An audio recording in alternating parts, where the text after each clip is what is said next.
Hello, everyone, and welcome to the second episode of Connecting the Dots. And today with me, I've got Cassidy Williams. Cassidy, thank you so much for hanging out with us today.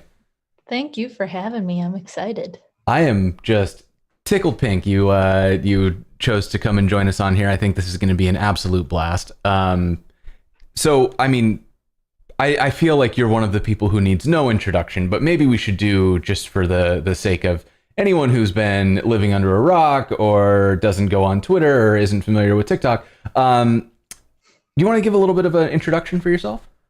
Hello, everyone. I exist.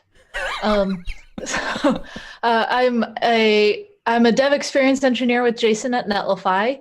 I make memes on the internet, and that's really the high level thing. I could go into more detail, but I figure we will throughout this whole thing. Yeah, I think that's our whole goal today. So for everyone in the chat, thank you so much for hanging out with us today. The goal of what we want to talk about today is the premise for the show is that I think a lot of people are looking for work right now. It's been a hard year. Tech is getting busier and busier. There are more and more people who are moving into the field through boot camps, through traditional means, through non-traditional means, just studying on their own. And that means that there are a lot of folks who are trying to get that first role. And so what we want to do on the show is talk to people like yourself who have a stellar career. You know, you've done a lot of amazing things that we'll talk about, and you've got an amazing network that we'll also talk about. But kind of rewind that a little bit and talk about how you got those first steps and how you started that journey. And also the part that I find most interesting is when we're talking about a tech career, what is it that we're able to bring to it that's not tech training? So not being a developer, not being computer science major, but what do we bring from the rest of ourselves that gives us an advantage, that gives us that opportunity to go further and do more with our tech career? So I guess to jump right into this, how did you, what was your journey from not in tech to first tech job? How did you get started? So I have a very traditional background. I actually have a CS degree and studied computer science. I started coding when I was a teenager and played around with things, started building stuff. Took AP computer science in high school and then got my computer science degree. But in college, I kind of did have a shift that introduced me to the tech industry that I think was significant, where I started doing internships and stuff, and I would say probably my junior year was when I really started getting connected, and that's when I started actually networking with people, which I Mm, think was the biggest shift of all. Because once I started going to hackathons and conferences and meetups and just any events that I could go to. And granted, I went to Iowa State University, excellent school, loved it there. But Iowa is kind of in the middle of nowhere, and so a lot of people think, "Oh, dang, I have to be in San Francisco to go to the meetups and stuff." You right. don't. You can be in the middle of Iowa and still go to these things. And so I started getting connected by just emailing with people, going to office hours and saying, "Hey, I heard you're connected with this person. Can I get an introduction?" And just starting to kind of put out feelers, getting involved with online communities. And doing that just really opened so many doors for me. Where my junior year of college, I was invited to speak at the White House. And my Oh, sister and I dang. both ended up speaking at the White House to talk about inclusion and technology and stuff with a bunch of other women our age, which was an amazing opportunity.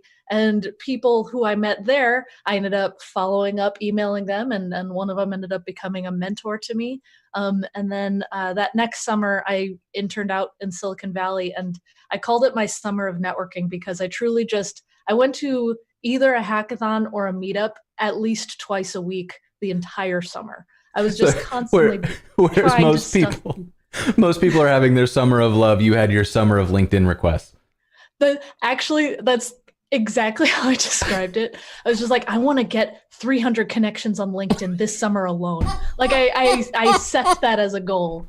You Oh, that's laugh, so but it's good. true. I know it's like the nerdy thing to do at a summer internship, but it changed the trajectory of my career really, because I was Absolutely. able to get connected to so many cool people, where one of the people who I met that summer ended up, she's a mentor to me to this day, and she's amazing. And she was just someone where I got her business card at a hackathon and emailed, hey, it was nice to meet you. And now she was invited to my wedding. She's someone who I talk with regularly. So like it just happened to be that way. And so I think the networking aspect is something that really just helped take off my career, because even though like networking doesn't get you everywhere, you still need to know how to code, you still need to know how to do things. Being able to make those connections with people is so vital for just getting your foot in the door sometimes. And I've been able to have so many cool experiences because I've been willing to go through all of the emails of people who are at an event, send a nice to meet you, and just get to know some of those people. Absolutely. And so I want to dig into something a little bit, because you have this almost otherworldly ability to end up in the room. You just said, your junior year of college, you spoke at the White House. You are part of a like a React core team community call where you kind of talk to the React team about what should and shouldn't happen in the community. And you've got you seem to be involved in all of the things. And that we could just say, oh, well, that's just Cassidy, she's special. But I don't think that's true. I think you work really hard at that. And so I would love to hear what is it that you're doing? How are you making these connections? And what did you do to get that invite to the White House? What are you doing to get invited to these calls with different community leaders and to do the MC work and all of this? A phrase that my mom always says is squeaky wheel gets the grease. A lot of times it's just asking and being loud about it and stuff. And so not just getting invited to the White House and getting invited to speak at the UN, getting invited to go to all these cool places. That was stuff where truly there was, for example, one of the things that I did that junior year summer that again changed trajectory of my career. It was a hackathon on a plane. And it was a flight from San Francisco to London. And it was all of these tech leaders on the plane. I was the only undergrad student on this plane. And the other people were so much cooler than me. Like Craig of Craigslist was on the plane. Megan Smith, who's CTO of the United States, was on the plane. Kimberly Bryant from Black Girls Code was on the plane. All these really cool people. I found out the plane was happening. I emailed the organizers and I said, hey, I'm really interested in this. Do you have space for someone like me? And then I sent them my resume and they said, actually, some people just dropped out. Sure, we can fill your spot. Oh, that's so cool. It was truly me just asking. And if you don't ask, you don't get, really. And so a lot of it is just asking. And for example, getting to know the React team and getting involved with all of these technical groups, a lot of times it was just me sliding into the DMs and saying, hey, I'm really interested in this work that you're doing. I don't know if you can ever use me, but I think it would be great to be involved in something like this because I'm really interested in the technology that you're using. It's small, but that's something that is significant. I remember when I was in my first tech job in Brooklyn, and I would always go to the Brooklyn JS meetup and just getting to know people there. And I saw that at one of the events, John Resig was going to be there. For those who don't know, he made jQuery. I DM'd him beforehand and I just said, hey, John, I saw you're going to be at this meetup. I hope I meet you there. See ya. Left it at that. And then at the meetup, he approached me and I remember I was with all my coworkers and he was just like, hey, you're the one who DM'd me. It's so nice to meet you, Cassidy. And that was truly the interaction, the street cred I got at this meetup, when John Resig approached me. But it was significant because he approached me. I got to have a conversation with him, and then people who wouldn't normally talk to me started talking to me because they saw that I had this connection with someone who's big in the industry. Yeah. And it's something that I think is undervalued in tech, to just be willing to kind of put your ego at the door and just ask and just reach out and talk to people. You brought up two things that I think are really interesting. The first one is, it would be really easy to chalk a lot of this up to luck. You emailed that hackathon on a plane, and it just so happened that somebody had dropped out and they had space, right? So, lucky. But this is, I think, a really good example of creating your own luck. Because, if we look back on this, how many of these emails have you sent that got ghosted, that went nowhere, where you got a no? So many, constantly. Like there are sometimes people on Twitter, I'm just like, I remember I DM'd them and they never DM'd me back. And it's just like, oh, I forgot they existed. They probably never knew I did. That's just, that happens all the time, but you never know if someone will reply. I take the same approach with raffles. I apply to every raffle I enter. People think I win a lot of raffles. I've won quite a few things. That's how I got my Kindle. That's how I got just like various Lego sets and stuff that I have. You never know if you could win. Your percentage is low, but you could get lucky. And I kind of take the same approach with that kind of stuff. I take the same approach with job interviews too. When I was in college, I think I applied to over 100, maybe 200 jobs. And people were just like, dang, you got a lot of job offers. And I'm like, yeah, but do you know how many interviews I had to go to? Yeah.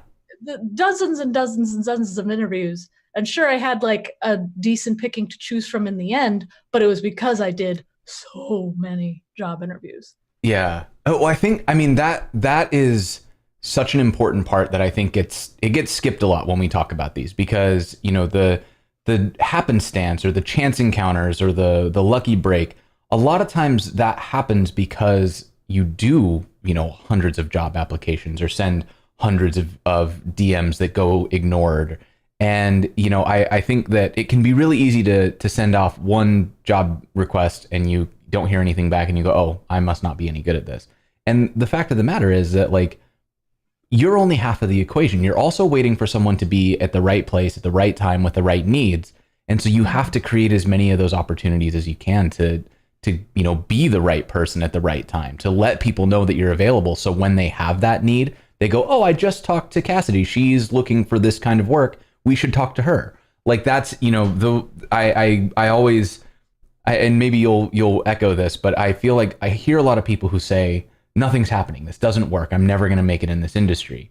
And I always tell them, I'm like, look, this is going to feel like nothing's happening. And then it's all going to happen at once. You just got to keep showing up. Yeah. A friend of mine actually was looking for a job for a solid year and a half and nothing was happening. And he kept putting out feelers, kept applying and stuff. And he finally started his brand new job this week. And he was so excited because he was finally in this startup. And literally 3 days after he started, three or four of those startups that he had applied to suddenly were just like, hey, we really like talking to you back in the day, but we're just now having openings. And he's just like, well, that timing is nuts, because you know, just like you said, you never know when that timing will work out. And so just, it's a numbers game. Absolutely. All kinds of opportunities and conversations and things. A lot of times it's truly just putting it out there and seeing what might come back. Yeah. And that actually, I think, is a nice kind of segue into something I'd love to talk to you about in particular, because I think that you have a really unique presence on everywhere that you show up, which is that you are, like, legitimately funny.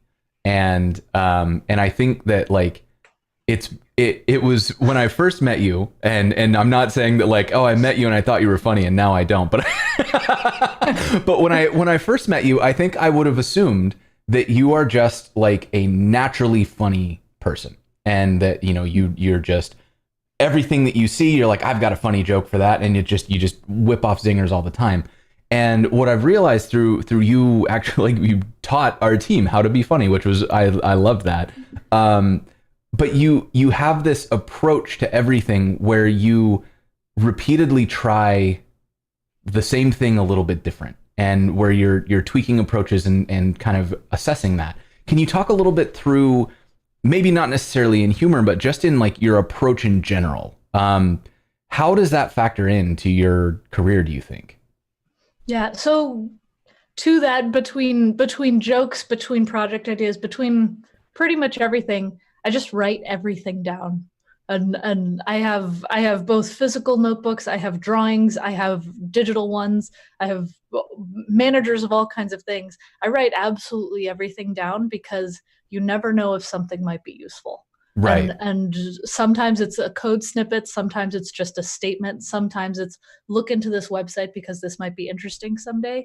There are so many things where I'm even still on Pinterest, where I purely just put, like, projects that I might want to do someday, just to see if something might land. And a lot of times it's me kind of prepping for some day in the future that may never come. But for every joke, for every tweet, for every task I take on, sometimes even jobs I might want to apply to someday, I write them down because it's kind of, I guess it's kind of like that second brain concept in a way, because there are times where you might think of a good idea and just forget it, and I will forget things if I don't write it down, and so just getting it down on paper helps remember it, and then tagging things properly, organizing yourself properly. You never know when an idea you might have one day might actually be the perfect idea years later.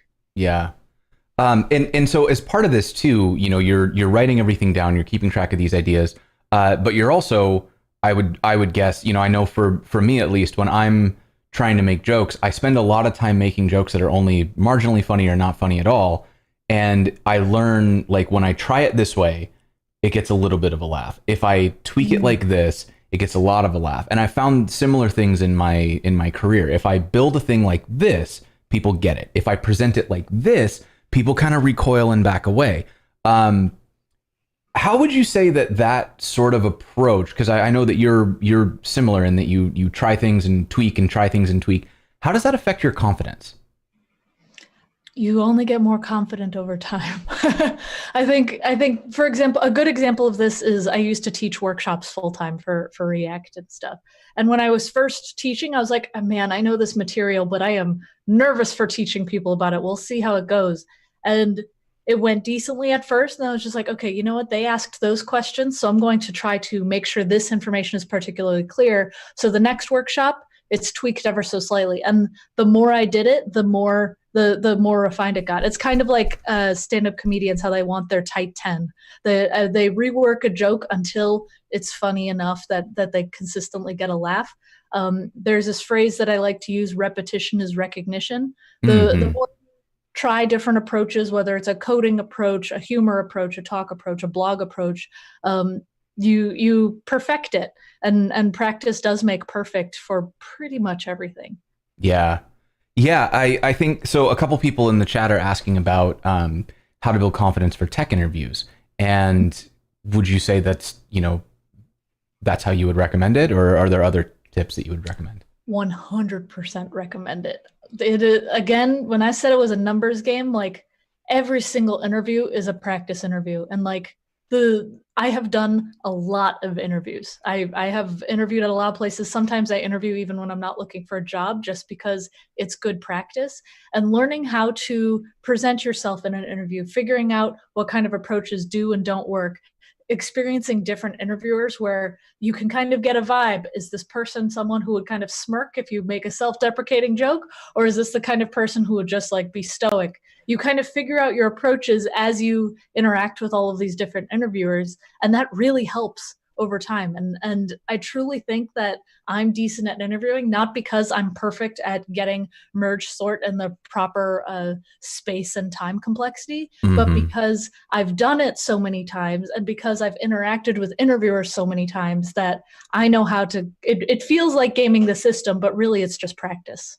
Absolutely. Yeah. I found the same thing. Like the one of the reasons that I run Learn with Jason is because it forces me to practice. Like I get put into situations with things I don't know, and I have to just figure it out. And because of that, I feel like my stress tolerance is so much higher because I just do it all the time, and I practice doing that live stuff. So there's a question in the chat, which I think is actually pretty interesting. Shadanta is asking, what's an effective way of practicing coding, and like what sort of intermediate goals should you keep for that practice? So there's so many different ways to practice coding, and I guess it depends on your goals. And I hate answering it depends when that is kind of the answer. But so for example, if you really want to get good at like a certain type of algorithm or data structure, try implementing it in different languages. Start implementing it in pseudocode first, implement certain things in pseudocode first, then do it to Python, then Ruby, then JavaScript, then Java and stuff. Figure out how you can kind of solidify that information where it's yes, you're experimenting with different languages, but you're really getting used to the structure of that data. You're really getting used to how that algorithm should be. Meanwhile, if you're trying to really just get good at JavaScript, just constantly build things with JavaScript. I remember there was a point where I was really keen on maintaining my GitHub streak, and I had I think it was 128 days on GitHub of just straight coding. And a lot of times my projects were just dumb. They were not particularly useful projects, but I was just like, you know what? I want to just get good at JavaScript. And so I just tried to build something with it every day. And sometimes it was a few lines of code. Sometimes I'd get past that writer's block and write a ton of code. But really it's just build something. And there's so many ideas out there to build, and you can start with something basic like a to-do list, a book review app, something like that. But then as you practice, be like a chat app, a Reddit clone. Right. So just keep kind of copying existing ideas while building it in your own unique way to really just practice it. And for example, I tried to get better at CSS for a long time. And so every single Thursday, I called it CodePen Thursdays. I'd build something on CodePen. I'd get a design from Dribble or something and just try to recreate it. I'd give myself an hour. Sometimes it was not perfect, but it got me practicing. And slowly but surely, I got decent at CSS because I was practicing it enough. And suddenly I was able to say, okay, well, if I know I need to center this, these are the 3 approaches I can take. Nice. And just go with it. And so truly just code. And it's hard to get started, but start with something dumb and basic and just build up as you get ideas. And as you get an app idea that you want to build, write it down, because then you can use that idea later. Yeah, I think like what you're mentioning too, there's also another thing that you can do with that, which you talked about briefly, but I want to dig into a little bit more, which is you were practicing, but then you created CodePen Thursdays, and that was something you could share. And so if you're trying to learn something, like one of my favorite examples of this is Lynn Fisher. She does a project called A Single Div, and during October, she does Divtober. And every single day, she makes a CSS illustration or animation using just CSS, most of the time in CodePen, and shares it. And as a result, she's built huge name recognition. She's one of the first people you would think of if you wanted to do beautiful CSS art. You would go, oh, we need Lynn Fisher. And that's not because that's not even her job. She's like an executive at an agency or something, and she just does this because she likes doing it. And as a result, she's become a leading expert on it. How do you feel that sort of kind of exposing your work, even if it's not the best thing you've ever built, how has that impacted your career, do you think? Learning in public is huge. And I think that's something that a lot of people should do. I know it's not for everybody, so I don't want to say everyone should do this, but it gets your name out there. And sometimes that is all you need to do something really well with your career, or make connections that you need. An example of this, honestly, is my father-in-law. He's a 55-year-old Korean man, and he decided he wanted to learn how to code 3 years ago. And so we were practicing with him. We were helping him learn. And as he was building stuff, he was just like, this is really interesting to me. But he was having trouble in interviews because his English wasn't so great. And he was nervous about ageism and all kinds of stuff. And we said, okay, how about this? Start posting on Twitter. Even if it's just like, I built this today and no links or anything, just start posting regularly. So that way your name can be out there a bit. And it worked. There was a point where he did like 100 days of code where he would just say like, today I implemented end-to-end tests on this, or today I struggled with this. I don't know if I'll be able to get it done, but I'm working on it. That gave him practice writing. That gave him practice explaining what he was working on. That gave him the recognition of, oh yeah, I did accomplish something today. And then when he tweeted out that he was looking for a job, people who had been noticing his tweets over time, he was able to get on calls with them. And after doing the job interview process, which took a very long time, he started his first job this year, his first software engineering job, and he's killing it. Oh, that's great. And it's truly just from all the practice and putting his name out there. And it's something that he's not comfortable with. I don't think he's tweeted ever since he got the job, because he's like, I've got my job, I'm good. But that was enough. I'm set. But if you get your name out there, it's, first of all, again, it tells you that you did something. It reminds you that you did something, even if it was something hard. But then it also kind of puts it out there in the world, where if someone someday is trying to say, man, I wonder if anybody has ever built something like this before, they might find your project, or they might find your status. They might ask you about it. And you never know what connections might come from that. Yeah. Yeah, and so I think there was a question that I thought was really interesting, which relates to this, which is you were saying that he was learning how to like write about what he's doing, to communicate what he's doing, and Elliot asks, he asks, I realized lately that I'm not selling myself well. How have you figured out how to sell yourself and resonate with your interviewers? That is a great question, and I think that is the golden question, really, figuring out how to sell yourself, because selling Cassidy Williams is different from selling Jason Lengstorf. It's different from selling Sarah Drasner. Everyone sells themselves differently, and so you have to figure out kind of, I hate to use a cliched phrase, but your personal brand of how you want to pitch yourself. And I think figuring that out involves many things. First of all, what do you want to do, but also what don't you want to do? I think both are equally important. A lot of people are just like, okay, I'm willing to do anything to get a job. You're not willing to do anything. Make sure you know what you actually do want to do, what you don't want to do, and be able to figure out how to explain what you can do. What are you good at? What are you not that good at?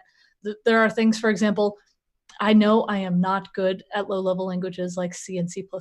I never want to write those again. There are times where really cool jobs come up where I'm just like, man, programming robots, that would be amazing. And then I have to remind myself, no, it won't, because I'll be working with these languages that I don't want to work with. Yeah. It just sounds cool and stuff. And so knowing what you like, knowing what you don't like, and figuring out your like 30-second pitch, this is what I can do, this is what I can't do. And being able to articulate that well for yourself means that you can articulate it well to other people as you practice that pitch over and over. A lot of times for that like 30-second pitch of yourself, whether you're going to a career fair or just talking to interviewers and stuff, practice with your friends. I remember when I was in college, even my roommates and I, we would just say, okay, this is my 30-second pitch for myself. What do you think? And I would just introduce myself quickly, explain what I like to do, explain the things that I'm hoping to do, go, and then seeing what they might say, and then be ready for those kinds of follow-up questions and stuff. And once again, practice does make perfect, and figuring out how to sell yourself does involve maybe a few flops here and there, and you could be just like, okay, that approach was not great, and so now I know not to do that one. Well, and that's where the repetition, like creating your own luck, right? Like if you're going to become the best baker in the world, you don't just find one recipe and say, okay, I'm probably done. This is probably the best bread, right? You have to make a bunch of bad bread before you realize what the common elements are that make great bread. Can you tell I'm hungry? I was just going to say, I could go for some bread. But so I think something that I would kind of love to dig into around this is like when you are when you're talking about this to people who aren't super confident in coming out and selling themselves, right? Like I think when you talk to a lot of folks, especially introverts, the idea of selling gets really kind of skin crawly. They're like, I don't want to sell anything. I don't like that idea. One thing that I heard that I really like and that I think you're very good at is I don't consider a lot of what I'm doing to be selling.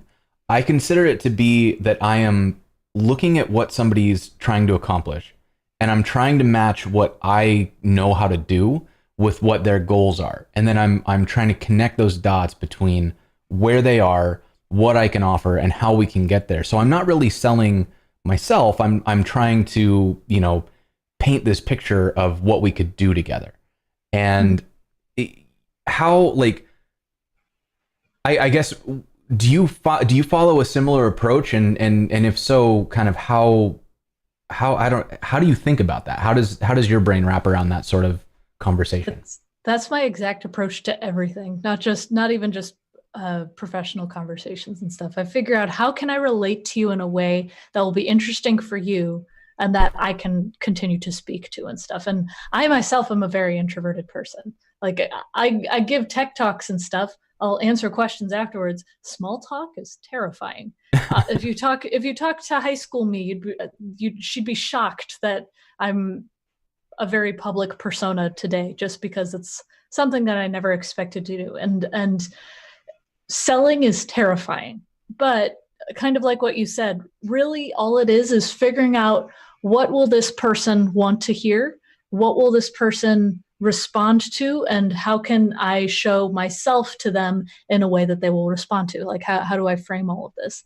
And I feel like every time I'm at an event, every time I'm speaking to people, whether it's over Zoom or over an interview or anything, it's figuring out, okay, as they introduce themselves, getting to know them, figuring out their cadence of speaking, figuring out how they talk, not necessarily just mirroring it, but seeing, okay, this person does not seem to have a sense of humor. I'm going to cut it out and just try to, say it straight.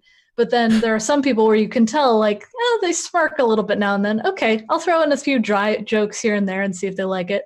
Or there's someone like you, for example, you laugh at jokes and I appreciate that. And so I know that I can just throw crap to the wind and I'll get a smile out of it, and it's great, and we both have a good time. And so I think that is a very key way of just kind of getting to know people, and you can build the relationship after the initial connection, but sometimes the initial connection is figuring out, how can I make this conversation work? And that really is what selling is. Yeah, absolutely. So I have a big departure because a great question just came in. Mohammed asks, okay, I already have work as a software developer at a tech company, but I'm finding it hard to do side projects and other ideas. Do you have any tips? I get that. Sometimes work is exhausting. And so at the end of the day, you're just like, I want to code, but I can't. And your brain is just tired. And I think you have to figure out your schedule then. And I know some people where they are just exhausted at the end of the day. They can't fathom writing more code and doing stuff. And so they start their day with it. And they're just like, okay, you know what? I'm going to go to bed an hour earlier. I'm going to wake up an hour earlier, and I'm just going to code on my own stuff and then get to work.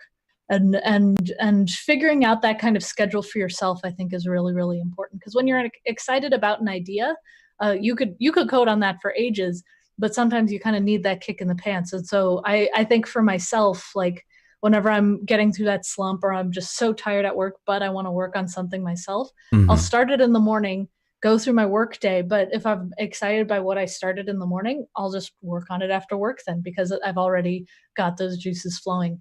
And so I think figuring out a schedule for yourself is important there, and experimenting with different ones until you find something that sticks. Yeah, I think, like, I've heard it described as we have a reservoir of mental energy or willpower that we wake up with every day. And like, if we don't sleep enough, that reservoir is more empty when we start. So getting enough rest, making sure that you are kind of taking care of yourself physically so that you can operate at the right level, and then being aware of like what's taking those like what's sapping that energy, because there are a bunch of decisions that I don't realize drain me intensely. Like if I have to open up my fridge and choose what to eat, like I'm like, okay, I have a bunch of ingredients, I can cook 4 meals. What am I going to cook tonight? That's actually like all of my side project energy, trying to think of what I'm going to cook. So one of the ways that I've started hacking that is by making like a batch meal. I'll make chili or curry or something that I can make a lot of and then have ready, so that I don't have to use that energy on my weeknights. I can say, okay, I'm going to eat curry tonight because that's what's ready. And then I'm going to work on my side project because I still have the gas in the tank to do that.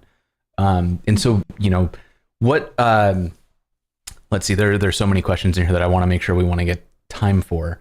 But actually, here's a question that I think is really interesting, because everybody's routine is very different and everybody's got different like early bird, night owl kind of routines. What is your like typical day? How do you split up your time among different projects and work and all the other things that you do? Yeah. And so I am one where I wake up and I go straight to work. Like, so sometimes I will wake up 10 minutes before a meeting and get straight to work. Go. Yeah, it's just how it is. I wake up and it's time for work. But then as soon as work is done, depending on how the day was, depending on what I need to get done, that's when I start planning out everything. And I do have a few projects where it's not just a side project for myself, but it's something that I'm doing with others. For example, I write the Stack Overflow newsletter. For that, on those days, I need to make sure that I write that copy before a certain hour on a certain day of the week. Otherwise, I will stay up all night just taking way too long to just write this dang copy. And so I have to have a dedicated time for that in the afternoon. Even stuff, the small things like writing tweets for work, I have to have set times for that because otherwise I won't actually do it. But then outside of that, if it's a project for myself or other things, I'll kind of eat food and dawdle a little bit answering emails and stuff. But then it kind of depends on what the project of the day is. If it's me starting something new, I actually almost never start a new project at my desk, because with all of my monitors and stuff in front of me, it's awesome because I can do so many things at once. But when I want to start a brand new project, I almost always go to a chair, go to a couch or something and just sit with my laptop and focus. Because if I have this small screen in front of me with just like classical music in the background, I can get all of my structure set up, have my ideas written out, have a notebook next to me to get it done. And that's how I focus. And then once I'm ready to like expand it a bit more, that's when I go back to my desk and have the big stuff in front of me. Because otherwise I will play Fortnite or something and chat on Discord and stuff and not actually get to work. But typically that's the day. If I'm starting a new project, I'm away from my desk. Otherwise, I'm playing games or working on something existing at my desk. Yeah. I get that. Like if I even look at the TV, my productivity is done for the day, right? I always tell myself, I'm like, I'm going to watch one episode of the Great British Baking Show before I go to bed, or while I eat dinner. And then I'm like a full season and a half in, I'm like, what have I done? It's like, those soggy bottoms.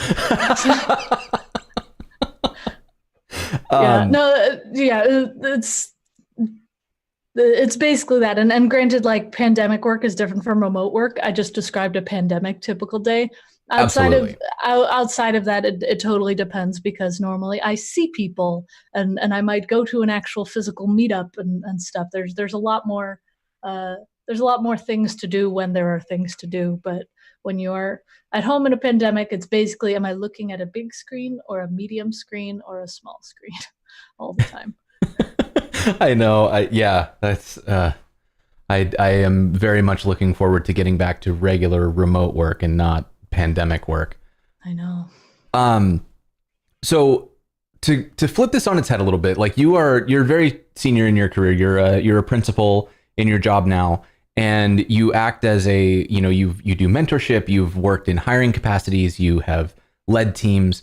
So I want to turn this a little bit the other way, and I want to talk about, like, if you're looking for someone that you're going to give your time to, or that you're going to give an opportunity to, what have you seen that's helped somebody show that it's someone you want to invest that time into? Like, how are people making it visible that they're somebody that you want to give that chance to?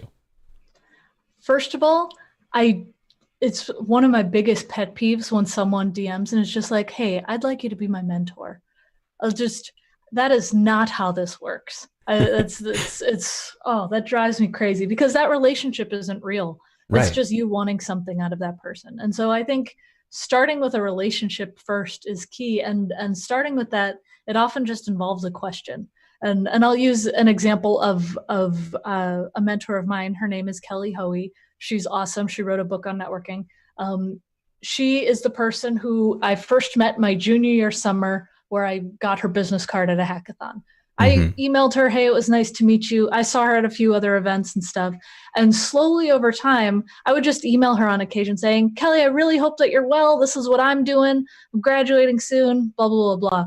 Hey, I'm in my first job. I'm thinking about asking for a raise for the first time. Do you have any tips for me? I kind of would just be present and stuff, but I wouldn't ask anything of her except unless I had a very specific question. Right. And over time, we would actually start hanging out. We would actually start meeting up, and she would say, hey, actually, I need someone to speak at this event. Will you help me here?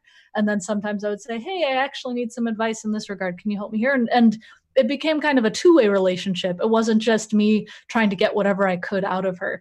And Absolutely. a lot of times when I see mentorships fail, it's because it's someone who just wants something out of a person, and they're just like, okay, check in with me once a month to see how I'm doing, and you can coach me, as if it's as if you're hiring them to do free labor. And that's not what mentorship is about. Mentorship is getting to know someone in a relationship, a friendship, where they just happen to be further ahead in their career. And there are so many people who I've mentored where we've never actually said the word mentorship before. It's just something where I happened to help them out a few times because they asked specific questions, or they were in this chat room and they were saying, hey, would someone mind reviewing my resume? And I would be just like, yeah, I got time.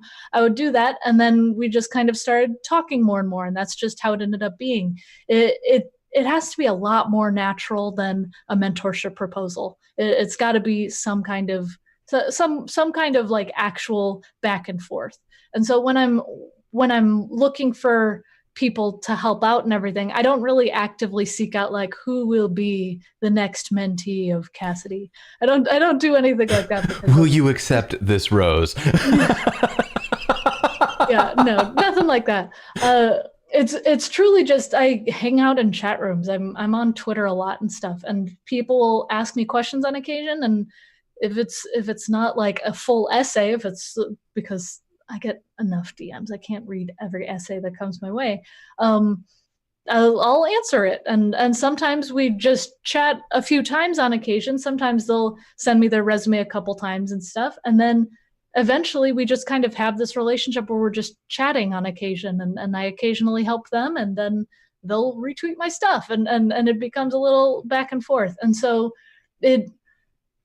I guess if you are looking for a mentor, don't actively be just like, who will be the one who will guide me? Just have a presence in certain communities and kind of put out there that you're learning, put out there that you want your resume looked at, or that you're not sure what to do here. Occasionally post questions. And as people start answering the questions, the mentors kind of come out of the fold quickly. When you're in these kind of community discords, for example, there are sometimes chats where people will be just like, hey, does anybody know anything about this? I'm new to writing Golang, and I'm really curious about how this kind of stuff works. As people answer your questions, you can be just like, okay, great. And then you can ask more questions again in the future. Eventually, you'll see who continually replies. You can occasionally DM them a really nice thank you. Saying thank you to people. Oh my God.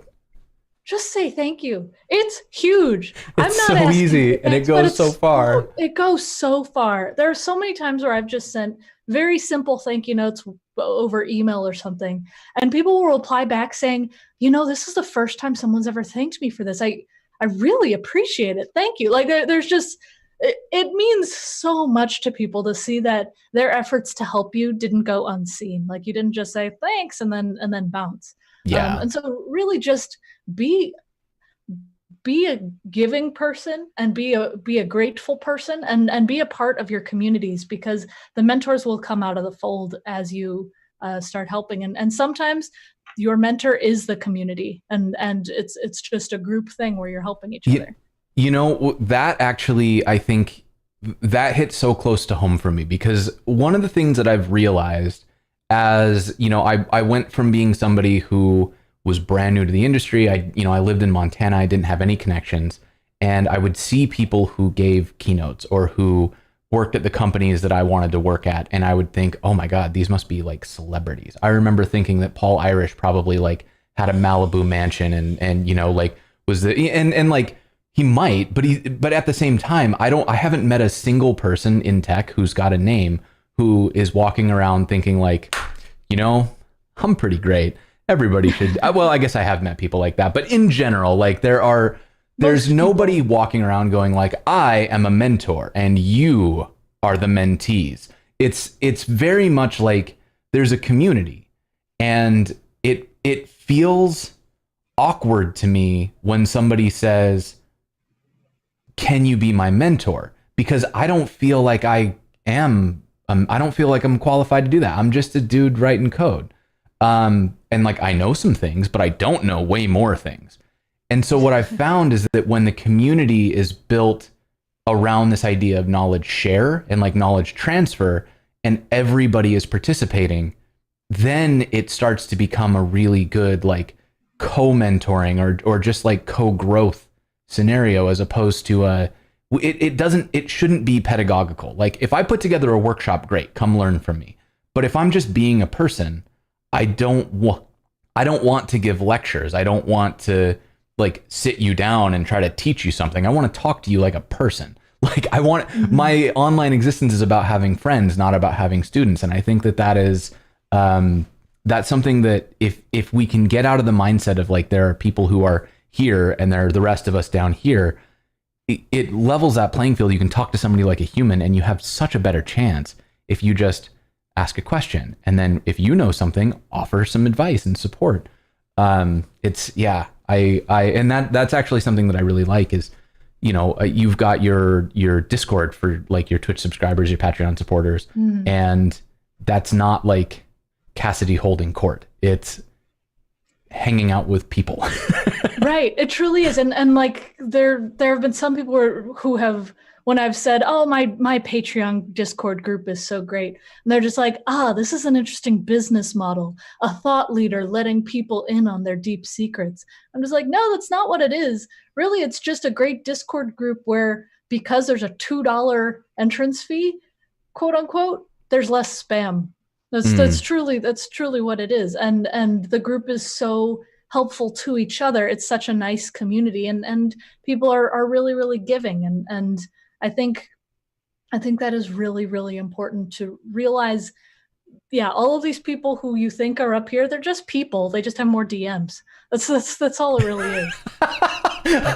That's such a good quote. Yes, absolutely. That's exactly what it is. Same person, worse DMs.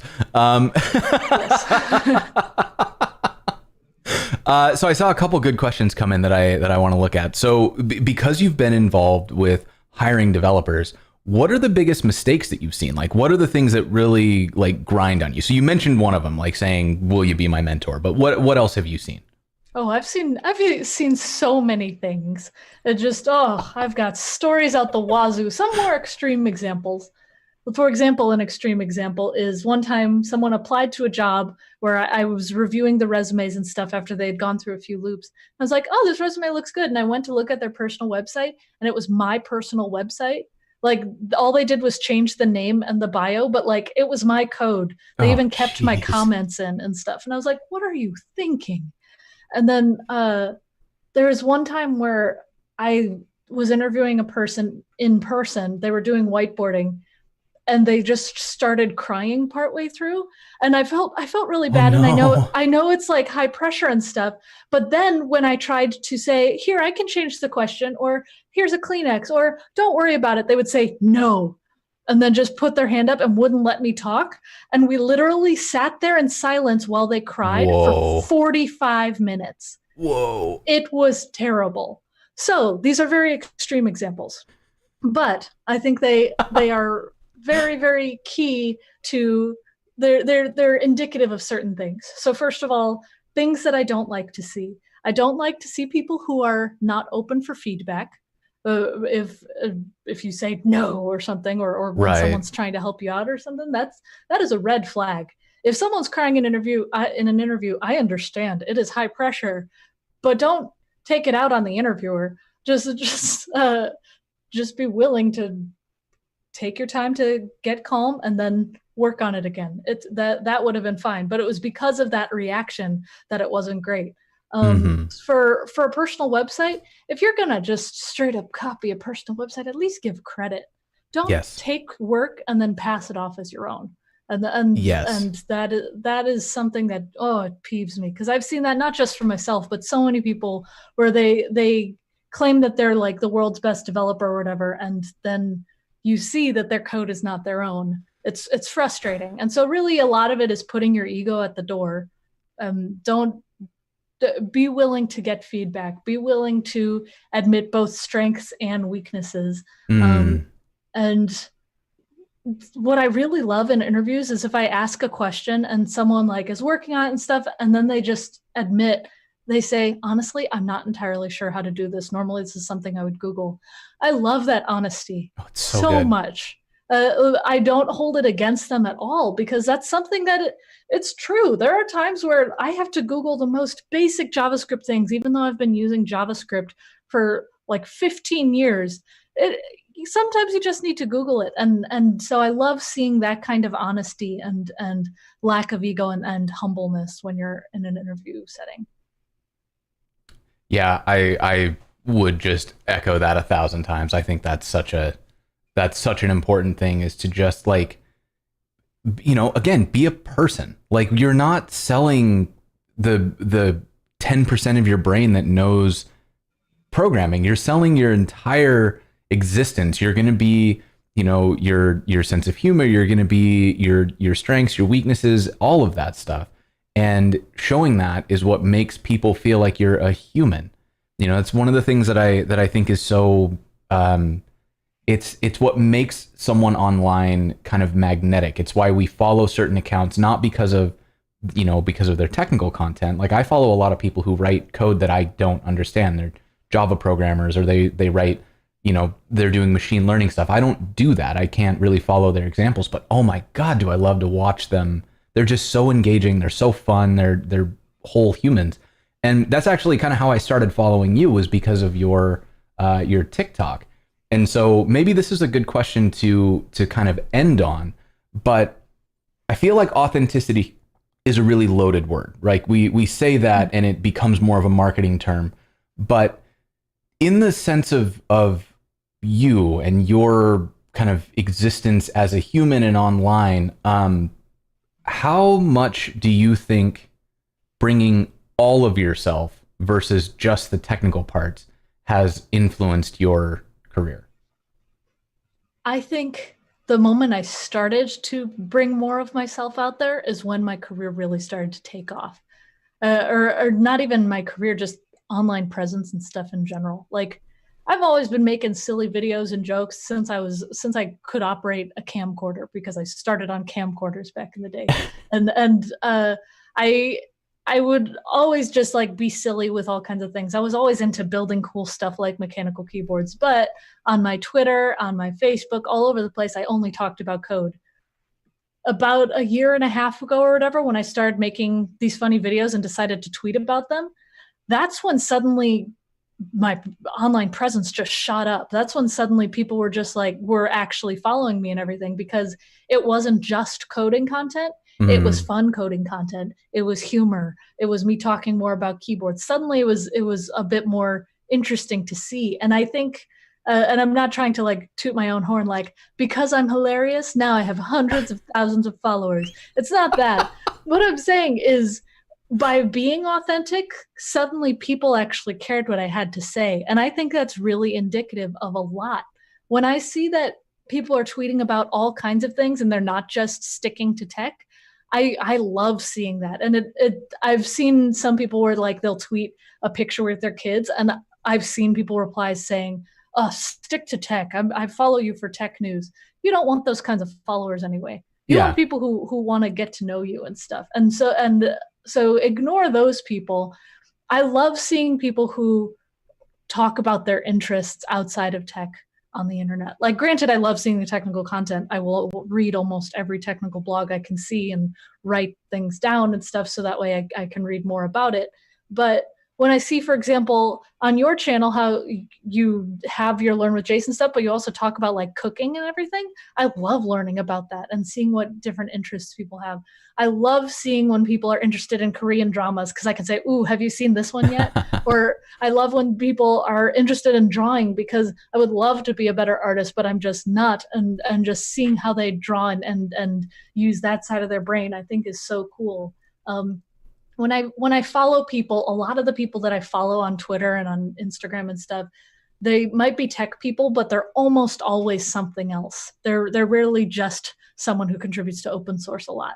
And it's because I appreciate seeing the authenticity of someone who doesn't just code all the time, who's interested in other things. And it's cool to see the cool side projects and stuff. Don't get me wrong. Yeah. I love seeing when someone launches something cool coding wise, but seeing people do other things and put their whole self out there in the workplace and out of the workplace, I think is very, very huge.